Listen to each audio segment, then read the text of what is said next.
দেশে এখনও আমূল সংস্কারের প্রয়োজন বলে মন্তব্য করেছেন পরিবেশ উপদেষ্টা সৈয়দা রিজওয়ানা হাসান। বলেছেন, বর্তমান সরকার তা করতে বদ্ধপরিকর। শুক্রবার দুপুরে রাজধানীর কৃষিবিদ ইনস্টিটিউশনে বাংলাদেশি পরিবেশ সংস্কারের প্রয়োজনীয়তা এবং করণীয় শিরোনামে আয়োজিত সম্মেলনে এসব কথা বলেন পরিবেশ উপদেষ্টা।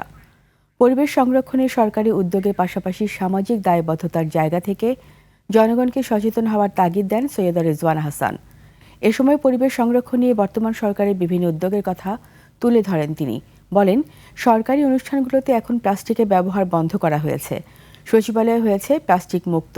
এছাড়া পরিবেশ বাঁচাতে আড়িয়াল বিল, চলন বিল সহ বুড়িগঙ্গা নদী নিয়ে মাস্টার প্ল্যান করা হয়েছে। কেবলমাত্র নির্বাচনের জন্য প্রাসঙ্গিক এমন 6টি কমিশনের প্রস্তাবগুলো নিয়েই জুলাই সনদটা করেছে। যদি 1 বছরেই সকল সংস্কার হয়ে যেত, তাহলে নির্বাচনী সরকারগুলো 5 বছর করে সময় নেয় কেন? কাজে এটা আমরা আপনার বিষয় না। অ্যান্ড ওয়ান্স এগেইন, জবাব দেওয়ার জন্য আমি সর্বদা প্রস্তুত। আমি স্বাচ্ছন্দ্যের সাথে জবাব দেব, আমার ভয়ে কিছুই নেই।